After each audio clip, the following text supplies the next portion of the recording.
गहरी रात थी। आसमान में काले बादल छाए हुए थे। हल्की हल्की बारिश हो रही थी और हर तरफ सन्नाटा पसरा हुआ था। एक वीरान रेलवे स्टेशन, जिसे लोग भूतिया स्टेशन कहते थे, अपनी खामोशी में छिपे हुए रहस्य को छुपाए खड़ा था। यह स्टेशन शहर से दूर जंगलों के बीच स्थित था और यहां अब ट्रेनें भी नहीं रुकती थीं। आसपास के गांवों में इस स्टेशन को लेकर कई डरावनी कहानियां प्रचलित थीं। कहते हैं कि इस स्टेशन पर आने वाले लोग वापस नहीं लौटते। रात के समय वहां से अजीबोगरीब आवाजें आती थीं।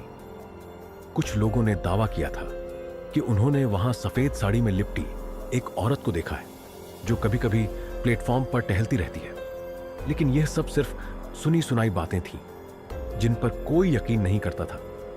अजय, एक साहसी युवक जिसने भूत प्रेत जैसी कहानियों पर कभी विश्वास नहीं किया था, वह हमेशा ऐसे स्थानों पर जाने की योजना बनाता जहां रहस्य और डर का माहौल हो। जब उसने भूतिया स्टेशन के बारे में सुना तो उसकी जिज्ञासा और बढ़ गई। उसने तय किया कि वह वहां जाकर सच का पता लगाएगा। उस रात अजय ने अपने दोस्त रोहित और मनीष को भी साथ चलने को कहा। हालांकि दोनों दोस्त डरे हुए थे, लेकिन अजय के बार बार कहने पर वे मान गए। तीनों ने अपने बैग में टॉर्च, कैमरा और कुछ खाने पीने का सामान रखा और रात के 10 बजे स्टेशन की ओर निकल पड़े। स्टेशन तक पहुंचने का रास्ता बेहद सुनसान और डरावना था। घने जंगलों के बीच से होकर गुजरते समय तीनों को अजीब अजीब सी आवाजें सुनाई दे रही थीं। कभी किसी उल्लू की आवाज तो कभी सूखे पत्तों की चरमराहट। जैसे तैसे वे स्टेशन पहुंचे। स्टेशन पर पैर रखते ही एक अजीब सी ठंडक ने उनका स्वागत किया। यह ठंड सामान्य नहीं थी, बल्कि रोंगटे खड़े कर देने वाली थी। चारों तरफ घना अंधेरा था और केवल उनके टॉर्च की रोशनी स्टेशन की पुरानी और जर्जर इमारत को उजागर कर रही थी। दीवारों पर पड़ी दरारें, टूटी हुई खिड़कियां और जगह जगह उगी झाड़ियां इस स्टेशन की वीरानी को और डरावना बना रही थी। जैसे ही तीनों प्लेटफॉर्म पर पहुंचे, अचानक उन्हें एक ट्रेन की सीटी सुनाई दी। वे चौंक गए, क्योंकि उन्हें बताया गया था कि इस स्टेशन पर पिछले कई सालों से कोई ट्रेन नहीं आती। जब उन्होंने पीछे मुड़कर देखा तो दूर से एक पुरानी ट्रेन आती दिखाई दी। ट्रेन की खिड़कियों से झांकते यात्रियों के चेहरे अजीब और भयावह लग रहे थे। अजय ने तुरंत अपने कैमरे से तस्वीरें लेनी शुरू की। ट्रेन प्लेटफॉर्म पर आकर रुकी, लेकिन जैसे ही वे ट्रेन के पास गए, वह धुएं में बदलकर गायब हो गई। ये देखकर तीनों के होश उड़ गए।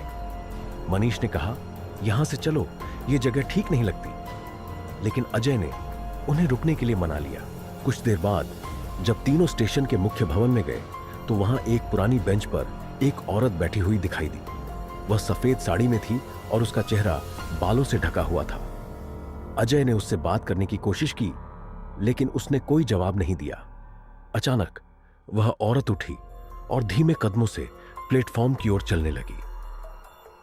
अजय ने उसका पीछा किया, लेकिन जैसे ही वह उसके करीब पहुंचा, वह औरत हवा में गायब हो गई। इसके बाद वहां जोरदार ठहाकों की आवाजें गूंजने लगीं। डरे सहमे तीनों स्टेशन के पुराने रिकॉर्ड रूम में घुस गए। वहां एक अलमारी में कई पुरानी फाइलें रखी थीं। उन फाइलों से उन्हें पता चला कि यह स्टेशन कई साल पहले एक बड़े हादसे का शिकार हुआ था। 1950 के दशक में इस स्टेशन पर एक ट्रेन का भयानक एक्सीडेंट हुआ था। ट्रेन के डिब्बे पटरी से उतरकर जंगल में गिर गए थे और उसमें सैकड़ों लोग मारे गए थे। मरने वालों में ज्यादातर महिलाएं और बच्चे थे। उन फाइलों में यह भी लिखा था कि उस हादसे के बाद से स्टेशन पर अजीब घटनाएं होने लगी। कई रेलवे कर्मचारियों ने यहां काम करने से इनकार कर दिया और धीरे धीरे यह स्टेशन बंद हो गया। जैसे ही तीनों वहां से निकलने की कोशिश करने लगे, दरवाजे अपने आप बंद हो गए। कमरे में अचानक ठंडी हवा चलने लगी और चारों तरफ से डरावनी आवाजें आने लगी। फाइलों में रखे कागज हवा में उड़ने लगे और एक खून से सने हाथ का निशान दीवार पर उभर आया। अजय ने हिम्मत दिखाने की कोशिश की, लेकिन अब मनीष और रोहित की चीखें निकल रही थीं। तभी अचानक उस सफेद साड़ी वाली औरत फिर से प्रकट हुई। उसने अपना चेहरा उठाया और उसका चेहरा देखकर तीनों की चीखें गूंज उठीं। उसका चेहरा जला हुआ और बेहद डरावना था। वह औरत धीरे धीरे उनकी तरफ बढ़ने लगी। मनीष डर के मारे बेहोश हो गया। रोहित कांपते हुए दीवार के सहारे बैठ गया और अजय ने भागने की कोशिश की, लेकिन तभी औरत ने जोर से चीख मारी और पूरा कमरा अंधेरे में डूब गया। सुबह जब स्टेशन मास्टर वहां आया तो उसने देखा कि अजय, रोहित और मनीष प्लेटफॉर्म पर बेहोश पड़े थे। तीनों को अस्पताल ले जाया गया। होश में आने के बाद तीनों ने जो कहानी सुनाई उसे सुनकर गांव वाले दंग रह गए। उस घटना के बाद से अजय ने कभी किसी भूतिया जगह पर जाने की हिम्मत नहीं की, लेकिन भूतिया स्टेशन की कहानी अब और भी डरावनी हो गई थी। लोग कहते हैं कि उस सफेद साड़ी वाली औरत की आत्मा आज भी वहां भटकती है, अपनी मौत का बदला लेने के लिए। भूतिया स्टेशन की यह कहानी आज भी लोगों के बीच चर्चा का विषय है। जो भी उस स्टेशन के पास जाता है वह अजीब और खौफनाक अनुभवों के साथ लौटता है। कहते हैं वहां की आत्माएं अभी भी अपने दुख और गुस्से को लेकर भटक रही हैं। क्या आप उस स्टेशन पर जाने की हिम्मत करेंगे?